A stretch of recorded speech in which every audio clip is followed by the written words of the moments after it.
നാട്ടിക്കുള്ള പോക്കും മരുതുമലയ്ക്കുള്ള പോക്കും എല്ലാത്തിന്റെയും ക്ഷീണം ഒന്ന് മാറി എല്ലാം ഒന്ന് ട്രാക്കിലോട്ടാവാൻ കുറച്ച് ദിവസങ്ങൾ വേണ്ടി വന്നു കേട്ടോ. അത് പിന്നെ അങ്ങനെയാണല്ലോ, ഒരു സ്ഥലത്ത് പോയിട്ട് വന്നു കഴിഞ്ഞു കഴിഞ്ഞാൽ പിന്നെ നമുക്ക് വീട്ടിലെ പണികൾ ആദ്യം മുതൽ തുടങ്ങണം. എത്ര വൃത്തിയാക്കി വെച്ചതാണെന്നുണ്ടെങ്കിലും നമുക്ക് പിന്നെ ആദ്യം മുതൽ തുടങ്ങണം. പോയി വന്നത് മോന് ചെറുതായിട്ടൊരു പനിയൊക്കെ ഉണ്ടായിട്ടോ. പിന്നെ അതിന്റെ ബാക്കിലായിരുന്നു കുറച്ച് ദിവസം.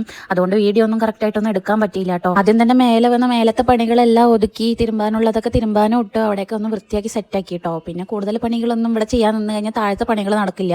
അതുകൊണ്ട് തന്നെ വേഗം താഴോട്ട് എത്തിട്ടോ. അവിടെ വന്നു കഴിഞ്ഞു കഴിഞ്ഞാൽ പകുതി മുക്കാലും അവന്റെ ടോയ്സ് പെറുക്കി വെക്കലാട്ടോ ആദ്യത്തെ പണി. അത് പെറുക്കി വെക്കുമ്പോൾ തന്നെ പകുതി സമയം നമ്മുടെ പോകും. അത് കഴിഞ്ഞ് അവിടെയൊക്കെ ഒന്ന് അടിച്ചു വാരി തൂത്തിട്ട് കഴിഞ്ഞതും ബോട്ടിലുകളൊക്കെ ഒന്ന് കഴുകി വൃത്തിയാക്കാന്ന് വിചാരിച്ച് ബോട്ടിലൊക്കെ ഒന്ന് കഴുകി വൃത്തിയാക്കി സെറ്റാക്കിയിട്ട് അതിൽ വെള്ളമൊക്കെ ഒന്ന് നിറച്ച് വെച്ചിട്ട് ടേബിളൊക്കെ ഒന്ന് വൃത്തിയാക്കി. ഈ ഡൈനിങ് ടേബിൾ നമ്മൾ എത്ര വൃത്തിയാക്കിയാലും ലാസ്റ്റ് അതിന്റെ മേലെ എന്തെങ്കിലുമൊക്കെ വന്ന് എത്തിച്ചേരും കേട്ടോ. നിങ്ങളുടെ വീട്ടിൽ അങ്ങനെയാണോ എന്ന് എനിക്കറിയില്ല, പക്ഷെ ഇവിടെ അങ്ങനെയാട്ടോ. എത്ര നമ്മൾ വൃത്തിയാക്കി അടുക്കി പെറുക്കി വെച്ചാലും ലാസ്റ്റ് അതിന്റെ മണ്ടയ്ക്ക് എന്തെങ്കിലുമൊക്കെ ഉണ്ടാവുമേ. അത് കഴിഞ്ഞത് ഞാൻ മുടിയിൽ കുറച്ച് എണ്ണയൊക്കെ തേച്ചിട്ട് ഇരിക്കാന്ന് വിചാരിച്ചിട്ട് കുറച്ച് എണ്ണയൊക്കെ ചൂടാക്കിയിട്ട് നന്നായിട്ട് മസാജ് ചെയ്ത് വെച്ചു കേട്ടോ. കുളി എപ്പോൾ നടക്കുന്നൊന്നും അറിയില്ല, പക്ഷെ ഞാൻ എന്തായാലും മുടിയിൽ തേച്ച് വെച്ചിട്ടുണ്ട്. കാരണം നല്ല ഡ്രൈ ആണ്, നല്ലപോലെ ഡ്രൈയും ആണ്. പിന്നെ ഫേസിലൊക്കെ നിറയെ പിമ്പിൾസ് വരാൻ തുടങ്ങിയിട്ടുണ്ട്. അതുകൊണ്ട് ഞാൻ രാവിലെ തന്നെ ഒരു ഫേസ് പാക്ക് ഒക്കെ ഇട്ടിരുന്നിട്ടുണ്ടായിരുന്നു കേട്ടോ. അത് കഴിഞ്ഞത് നല്ല ചോറും സാമ്പാറും കൂനും ഉരുളക്കിഴങ്ങും കൂടി വെറ്റിച്ചതും ബീട്രൂട്ട് ഉപ്പേരിയായി പിന്നെ മാങ്ങ വാങ്ങിയതുണ്ടായിരുന്നു കേട്ടോ. അതും കൂട്ടി ഫുഡ് കഴിച്ചു കേട്ടോ. അത്രേ ഉള്ളൂ. ബൈ.